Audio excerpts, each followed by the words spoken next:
बाद आपका स्वागत है। आप देख रहे हैं इंडिया टीवी। लगातार हमारी ये बड़ी कवरेज जारी है। सोमनाथ की आज जो तस्वीरें आपने देखी हैं, वो तस्वीरें न सिर्फ भारत के लिहाज से बहुत महत्वपूर्ण हैं, बल्कि दुनिया में एक संदेश हिंदुस्तान की शक्ति का देती हैं, हिंदुस्तान की दृढ़ता का देती हैं।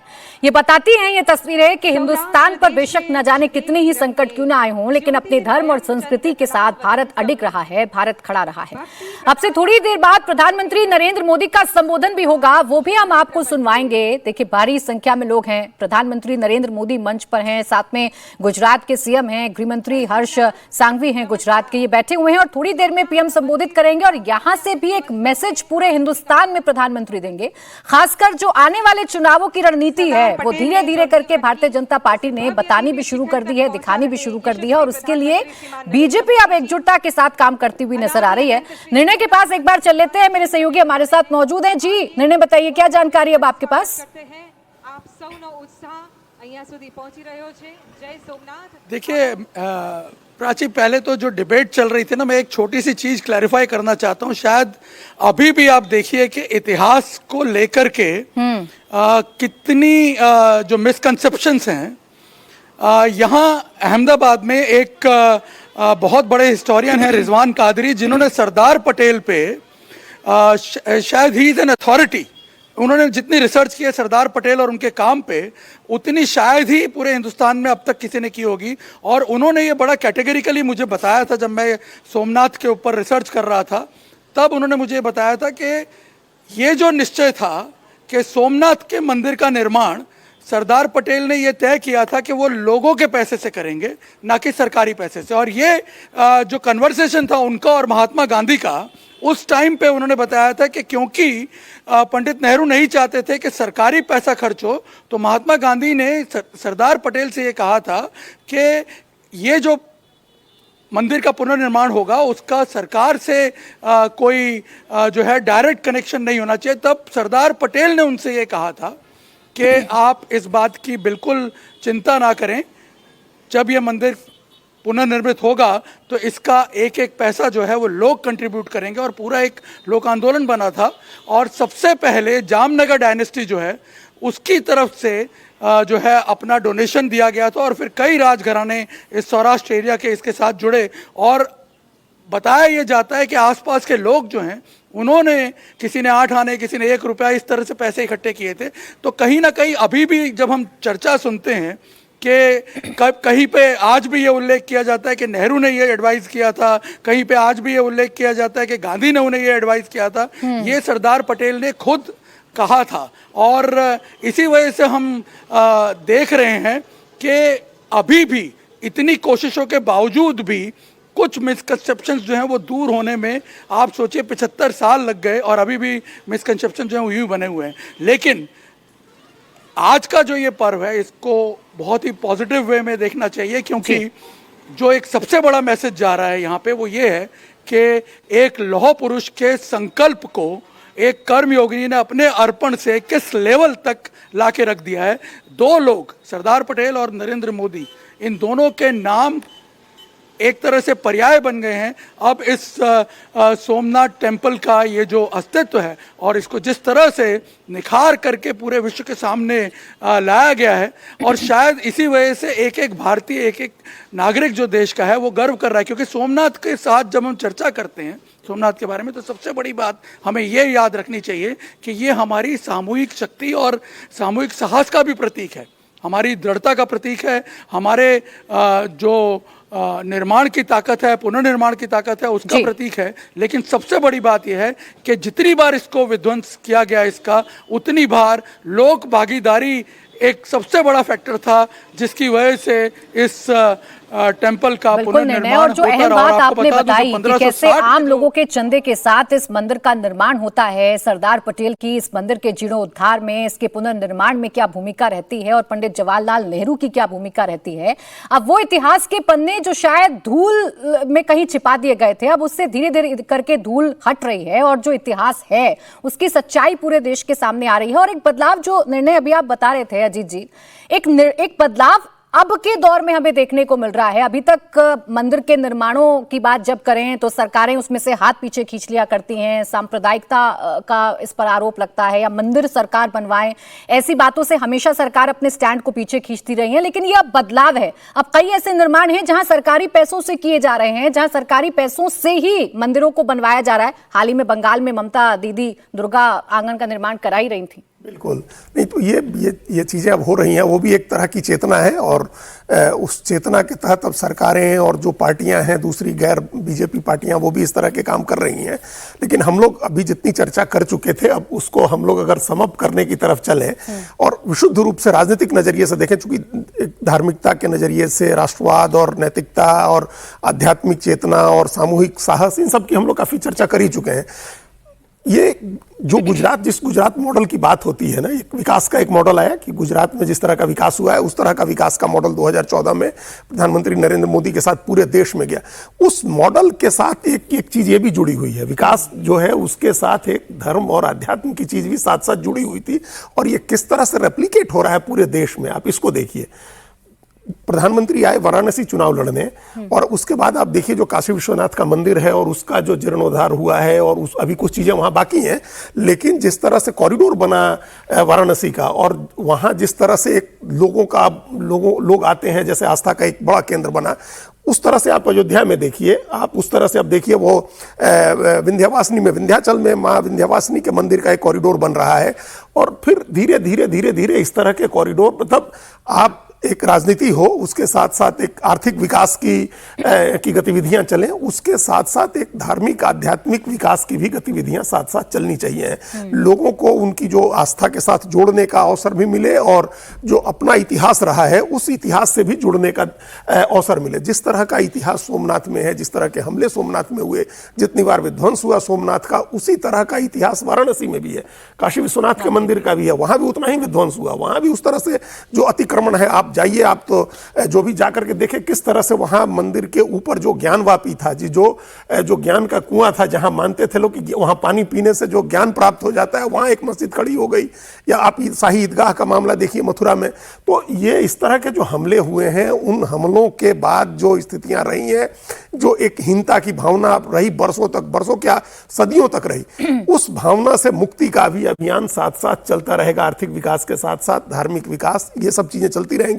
लेकिन हम फिर अभी कई बार हम कह चुके हैं, और फिर हम कह रहे हैं कि हम लोग बार बार कहते हैं कि जितनी बार तोड़ा गया सामूहिक शक्ति से हम लोगों ने खड़े होकर के पुनर्निर्माण किया, हम लोग को वो सामूहिक शक्ति अब आगे दिखानी होगी, कोई तोड़ ना सके। बिल्कुल ठीक है, ये इसकी जरूरत है कि आगे फिर कभी, आगे का मतलब 10 साल 20 साल 50 साल में नहीं, 500 साल बाद भी कोई तोड़ न सके। हमको अपनी सामूहिक शक्ति इसके लिए इस्तेमाल करनी चाहिए। भाई, अभी जिस चीज का जिक्र आप थोड़ी देर पहले कर रहे थे कि एक वो बस है जिसमें अब जितने जो विपक्षी दल हैं वो चढ़ना, अगर आप नहीं चढ़ पाए हैं तो अब चढ़ने का मौका आपके पास नहीं है, क्योंकि ड्राइविंग सीट पर जो बैठा है वही पूरी तरीके से ड्राइव कर रहा है, उसी की तरफ सारा नैरेटिव जा रहा है। और जिन 2 मंदिरों का जिक्र अभी अजीत जी आपने किया, राजकुमार जी, अभी भी तो मौका है ना विपक्षी दलों के पास। आप मंदिर की बात करते हैं, हिंदुत्व की बात करते हैं, लेकिन बीजेपी आपसे यही पूछती है कि बताइए ज्ञानवापी पर आप लोगों का स्टैंड क्या है। अगर वाकई में आपको इस देश की सनातन परंपरा की चिंता है तो आप ज्ञानवापी पर सरकार का साथ दे दीजिए, आप मथुरा में श्री कृष्ण जन्मभूमि के मसले पर साथ दे दीजिए, लेकिन इस पर चुप्पी साध लेते हैं अखिलेश यादव। देखिए, 1989 में और 90 में मंडल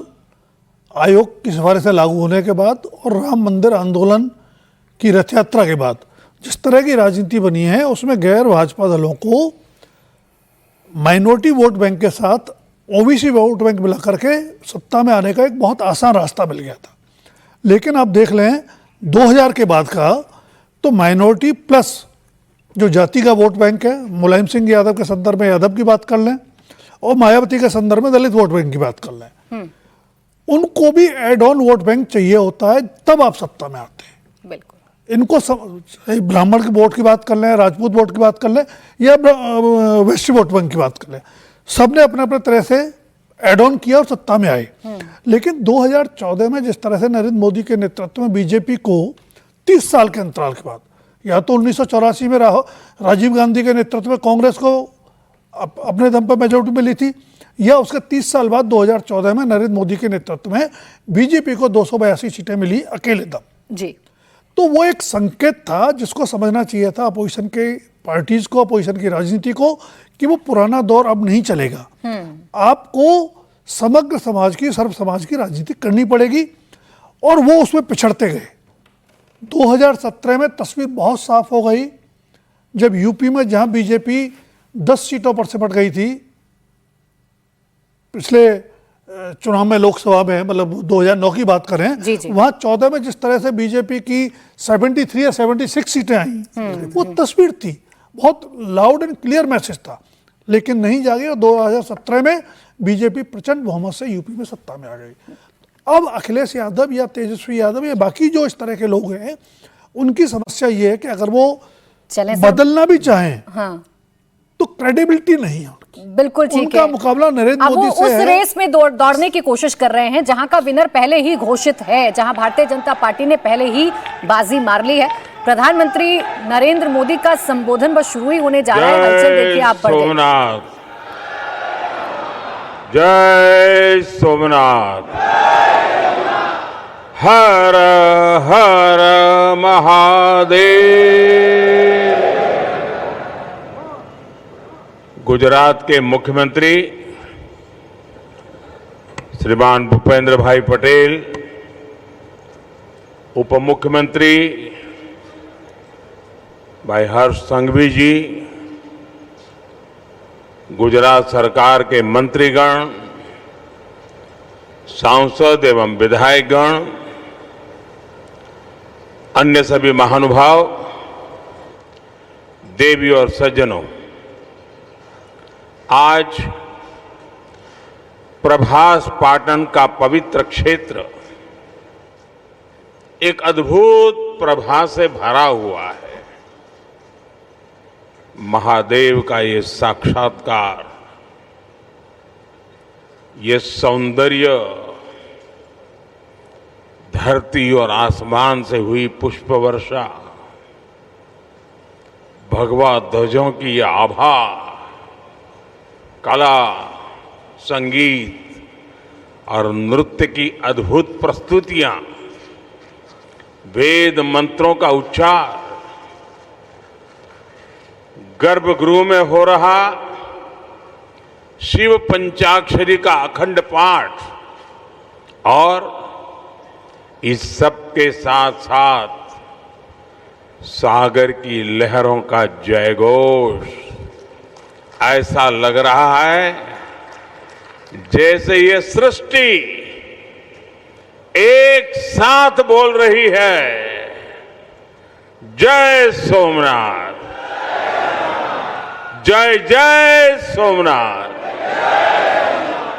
साथियों, समय खुद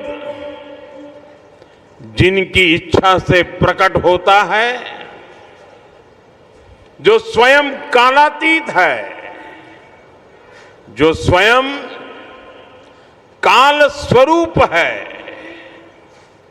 आज उन देवादिदेव महादेव की विग्रह प्रतिष्ठा के हम 75 वर्ष मना रहे हैं। ये सृष्टि जिनसे सृजित होती है, जिनमें लय हो जाती है, यतो जायते पाल्यते येन विश्वम तमीशं भजे लीयते यत्र विश्वम। आज हम उनके धाम के पुनर्निर्माण का उत्सव मना रहे हैं,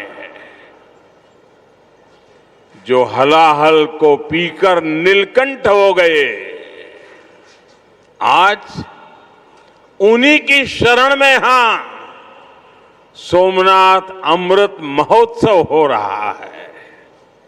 ये सब भगवान सदाशिव की ही लीला है।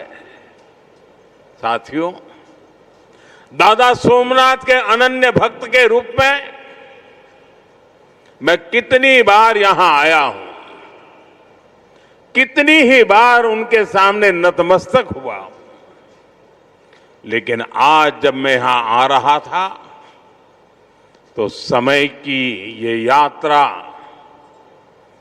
एक सुखद अनुभूति दे रही थी। अभी कुछ ही महीने पहले मैं यहां आया था, तब हम सोमनाथ स्वाभिमान पर्व मना रहे थे। प्रथम विध्वंस के 1000 वर्ष बाद भी सोमनाथ के अविनाशी होने का गर्व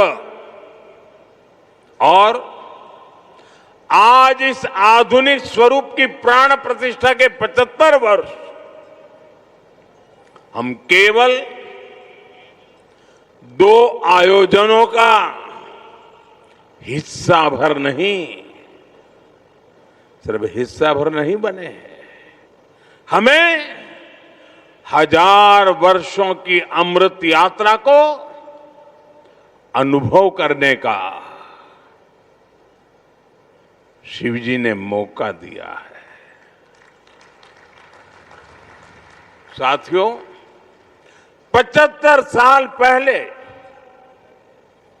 आज के ही दिन सोमनाथ मंदिर की पुनर्स्थापना ये कोई साधारण अवसर नहीं था। अगर 1947 में भारत आजाद हुआ था तो 1951 में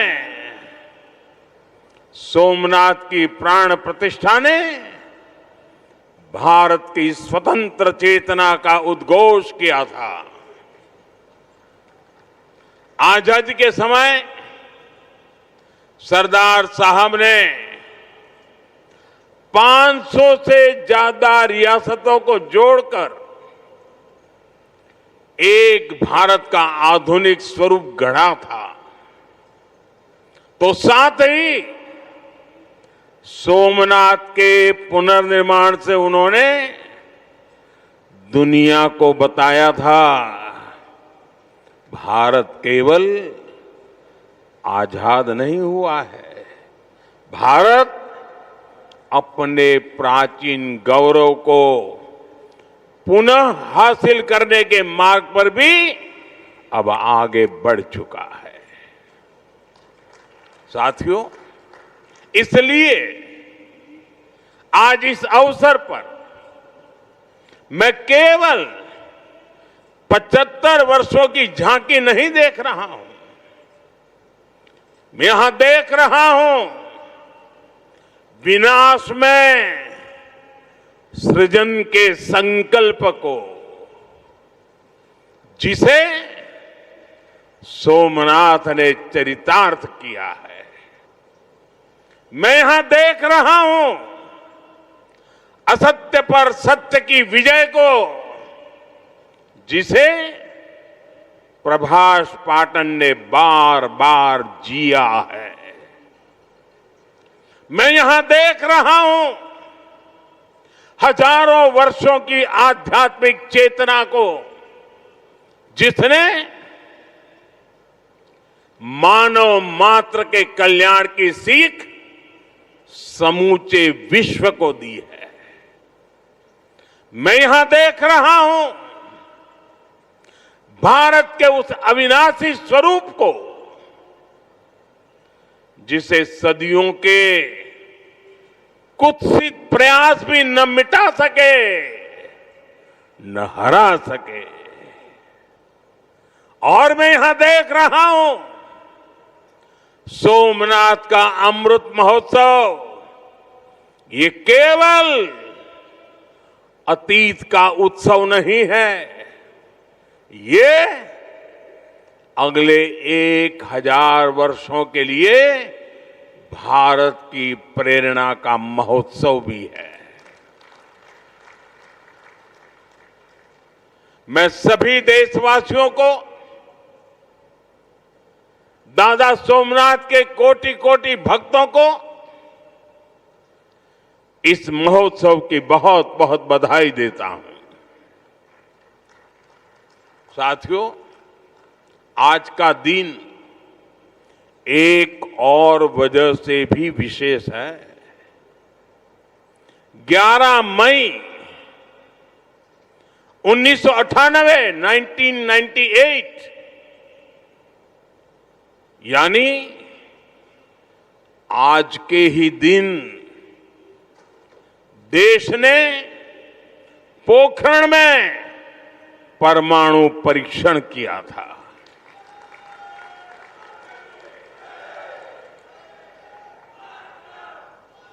देश ने 11 मई को पहले 3 परमाणु परीक्षण किए। हमारे वैज्ञानिकों ने भारत के सामर्थ्य को, भारत की क्षमता को वैज्ञानिकों ने दुनिया के सामने रखा। दुनिया में तूफान आ गया। भारत, उसकी ये हैसियत, ये कौन होता है भारत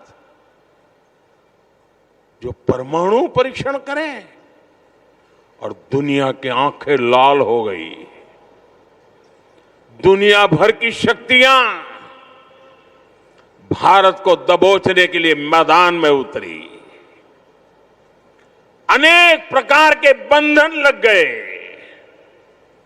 आर्थिक संकट की संभावनाओं के रास्ते सारे के सारे बंद कर दिए गए। कोई भी हिल जाता। जब दुनिया भर की बड़ी बड़ी शक्तियां इतना बड़ा आक्रमण कर दें तो आगे के रास्ते दिखते नहीं है। लेकिन हम कोई और मिट्टी के बने हुए हैं। 11 मई के बाद दुनिया हम पर टूट पड़ी थी। 11 मई को वैज्ञानिकों ने अपना काम कर लिया था, लेकिन 13 मई को फिर 2 और परमाणु परीक्षण हुए।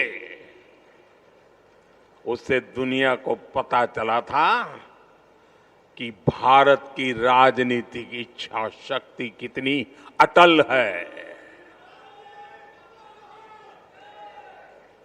उस समय पूरी दुनिया का दबाव भारत पर था, लेकिन अटल जी के नेतृत्व में बीजेपी सरकार ने दिखाया था कि हमारे लिए राष्ट्र प्रथम है।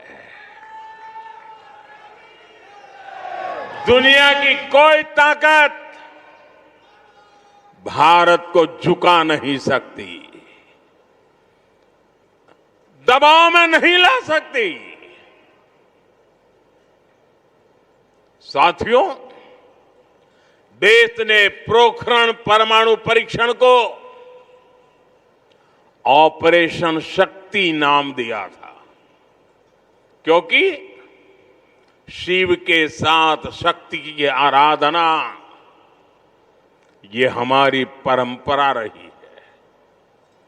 अर्धनारीश्वर शिव स्वयं भी शक्ति के साथ ही पूर्ण होते हैं। आपको याद होगा, जब देश का मिशन चंद्रयान सफल हुआ था, तब चंद्रमा पर जहां भारत का रोवर लैंड हुआ, उस जगह का नाम भी हमने शिव शक्ति पॉइंट रखा है, क्योंकि हमारी आस्था में चंद्रमा शिव से जुड़ा है और शिव शक्ति से जुड़े हैं। और ये कितना सुखद है कि चंद्रमा के नाम से ही इस ज्योतिर्लिंग को हम सोमनाथ कहते हैं। साथियों, शिव और शक्ति की हमारी आराधना का जो विचार है, वो देश की वैज्ञानिक प्रगति के लिए भी प्रेरणा बने। आज हम ये संकल्प साकार होते देख रहे हैं। मैं इस अवसर पर भगवान सोमनाथ के चरणों से सभी देशवासियों को ऑपरेशन शक्ति की वर्षगांठ की भी बधाई देता हूं। साथियों, जब मैं पिछली बार यहां आया था तब मैंने कहा था, जिसके नाम में ही सोम अर्थात अमृत जुड़ा हो उसे नष्ट कौन कर सकता है। इतिहास के लंबे कालखंड में इस मंदिर ने कितने ही आक्रमण झेले।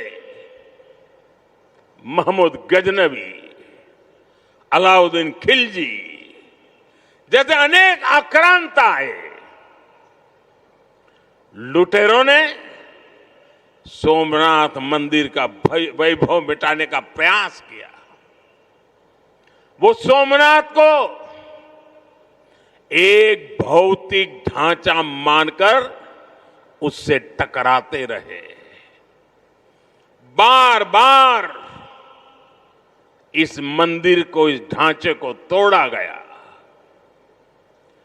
और ये बार बार बनता रहा, हर बार उठ खड़ा होता रहा, क्योंकि तोड़ने वालों को मालूम नहीं था हमारे राष्ट्र का वैचारिक सामर्थ्य क्या है। हम भौतिक शरीर को नश्वर मानने वाले लोग हैं, लेकिन हम जानते हैं उसके भीतर बैठी आत्मा अविनाशी है। और फिर तो शिव तो सर्वात्मा है। इसलिए अलग अलग काल में अलग अलग जीवों की संकल्प शक्ति में शिव प्रकट होते रहे। राजा भोज, कभी राजा भीमदेव प्रथम, कभी राजा कुमारपाल, कभी राजा महिपाल प्रथम, तो कभी राव खंगार, ऐसे अनेक शिव भक्त समय समय पर सोमनाथ मंदिर का पुनर्निर्माण करवाते रहे। लकुलिश और सोम शर्मा जैसे कितने मनीषी, उन्होंने प्रभास पाटन क्षेत्र की विरासत को संरक्षित किया, इसे शैव साधना और दर्शन का महान केंद्र बनाया। भाव बृहस्पति, पाशुपताचार्यों और अनेक विद्वानों ने इस तीर्थ की आध्यात्मिक परंपराओं को जीवित रखा। विशाल देव और त्रिपुरांतक जैसे व्यक्तित्वों ने यहां की बौद्धिक चेतना को सुरक्षित रखने का पुनीत कार्य किया। साथियों, वीर हमीर जी गोहिल, वीर वेगड़ा जी भील, पुण्य श्लोक अहिल्याबाई होलकर जी, बड़ोदरा के गायकवाड़, जाम साहब महाराजा दिग्विजय सिंह जी, ऐसी कितनी ही महान विभूतियां हैं जो सोमनाथ की सेवा में अपना सर्वस्व अर्पित करती थी। मैं आज इस अवसर पर सरदार वल्लभ भाई पटेल, डॉक्टर राजेंद्र प्रसाद, श्रीमान के.एम. मुंशी जी,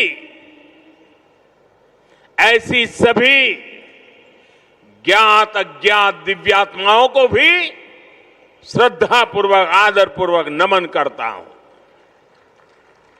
उनका स्मरण हमें ये प्रेरणा देता है कि हमें न केवल अपनी सांस्कृतिक विरासत को आगे बढ़ाना है, बल्कि इस जिम्मेदारी को आने वाली पीढ़ियों के हाथों में सौंप कर भी जाना है। साथियों, हमारे सांस्कृतिक स्थल हजारों वर्षों से भारत की पहचान रहे हैं। इतनी समृद्ध विरासत हमें मिली है, लेकिन आप विडंबना देखिए, हमने दशकों तक उसके महत्व को नहीं समझा। दुनिया में से कितने ही उदाहरण हैं जहां विदेशी हमलावरों ने राष्ट्रीय पहचान से जुड़े स्थलों को नष्ट किया, लेकिन जब उस देश के लोगों को मौका मिला, सबने साथ आकर अपनी पहचान को फिर से सहेजा, फिर से संवारा, पुनः प्रतिष्ठा की। लेकिन हमारे यहां राष्ट्रीय स्वाभिमान से जुड़े विषयों पर भी राजनीति होती रही। सोमनाथ खुद इसका सबसे बड़ा उदाहरण है। आजादी के बाद पहले दायित्वों में से एक था कि सोमनाथ मंदिर का पुनरुद्धार करते। इसलिए सरदार वल्लभ भाई पटेल और डॉक्टर राजेंद्र प्रसाद जी, उन्होंने इसके लिए इतने प्रयास किए। लेकिन हम सब जानते हैं, उन्हें इसके लिए नेहरू जी द्वारा कितना विरोध झेलना पड़ा था। मैं आज इसके विस्तार में नहीं जाऊंगा, लेकिन ये सरदार साहब की इच्छा शक्ति थी कि इतने विरोध के बावजूद सरदार साहब डिगे नहीं। सोमनाथ मंदिर का पुनर्निर्माण भी हुआ और देश ने सदियों के कलंक को भी धो दिया। साथियों, दुर्भाग्य से देश में ऐसी शक्तियां आज भी प्रभावी हैं जिन्हें राष्ट्रीय स्वाभिमान से ज्यादा तुष्टीकरण जरूरी लगता है। राम मंदिर निर्माण जैसे अवसरों पर भी हमने देखा है किस तरह राम मंदिर निर्माण का भी विरोध किया गया। हमें ऐसी मानसिकता से सावधान रहना है। इस तरह की संकुचित राजनीति को हमें पीछे छोड़ना होगा। हमें विकास और विरासत को साथ लेकर के आगे बढ़ना होगा। साथियों, बीते वर्षों में मुझे सोमनाथ ट्रस्ट के अध्यक्ष के रूप में सोमनाथ दादा की सेवा का जो अवसर मिला, इस मंदिर और क्षेत्र के विकास के लिए जो ऐतिहासिक काम हुए, उस परिवर्तन को आज हम सब प्रत्यक्ष देख रहे हैं। लेकिन साथ ही इस सेवा का मुझे व्यक्तिगत लाभ भी हुआ है। आज मुझे देश के सभी पवित्र तीर्थों के विकास का जो मौका मिल रहा है, ये भगवान सोमनाथ का ही कृपा प्रसाद है। साथियों, आज काशी में सदियों बाद बाबा विश्वनाथ धाम का इतना भव्य विस्तार हुआ है। आज उज्जैन में महाकाल महालोक के विशाल दर्शन भी हो रहे हैं। केदारनाथ धाम का पुनर्निर्माण भी हुआ है। जैसा मैंने पहले कहा, अयोध्या में 500 साल की प्रतीक्षा भी पूरी हुई है। आज वहां भव्य मंदिर में रामलला विराजमान है। साथियों, ऐसे कितने ही पवित्र तीर्थ, पवित्र मठ, मंदिर और क्षेत्र, उनकी जो महिमा हमने पुराणों में सुनी है, आज वहां हमें उस समृद्ध परंपरा के दर्शन होने लगे हैं। और ये इतना कुछ 10-12 साल के भीतर भीतर हुआ है। साथियों, हमारे सांस्कृतिक केंद्रों की उपेक्षा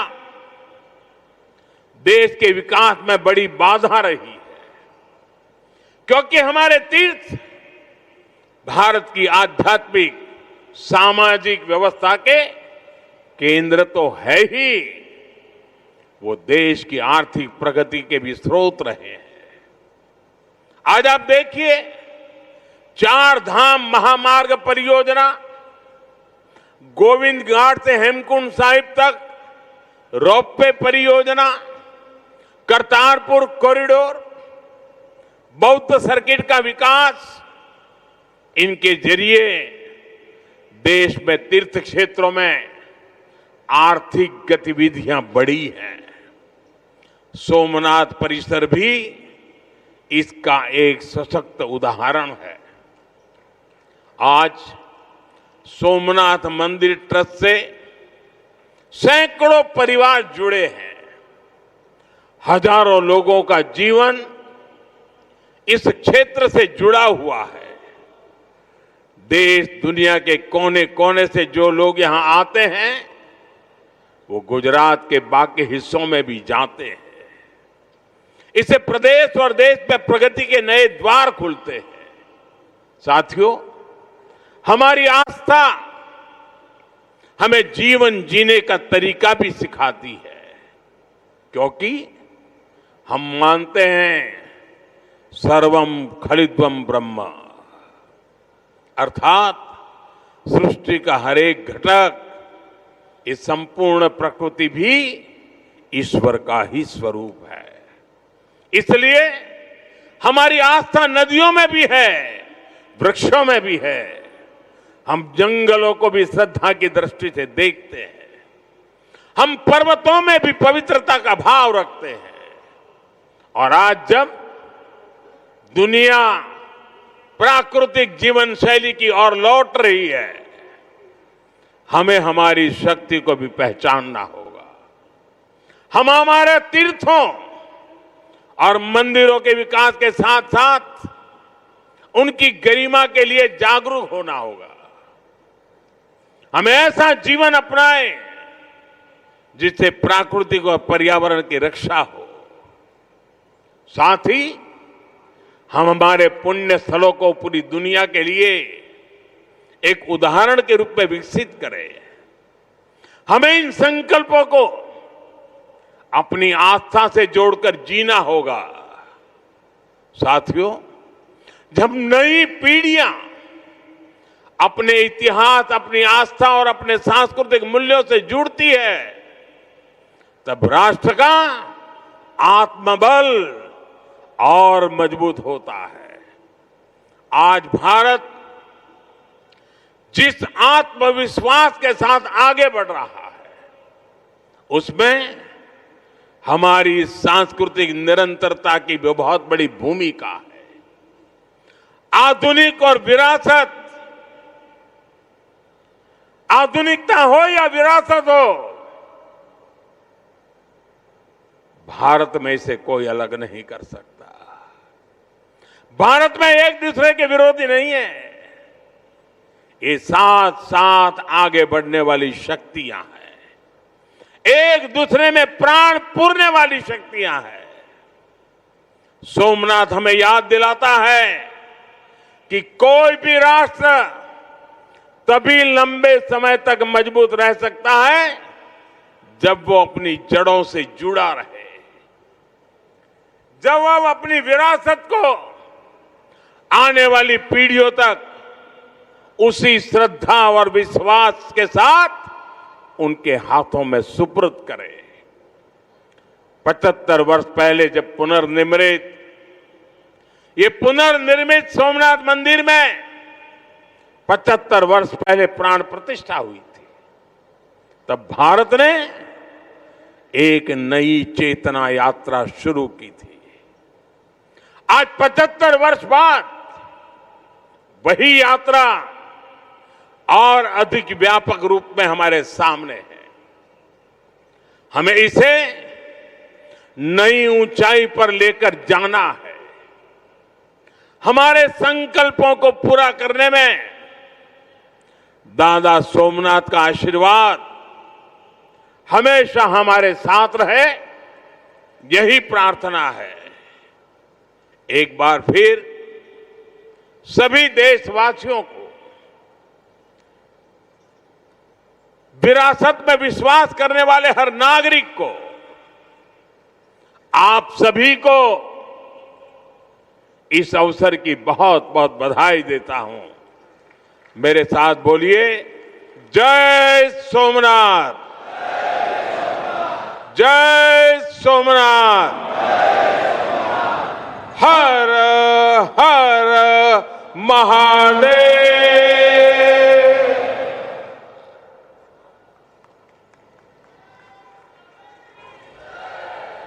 बहुत बहुत धन्यवाद माननीय प्रधानमंत्री जी, आपके इन प्रेरणादायी शब्दों के लिए। आपके ऊर्जावान प्राणवान नेतृत्व में भारत। तो प्रधानमंत्री नरेंद्र मोदी को आप गुजरात से सुन रहे थे।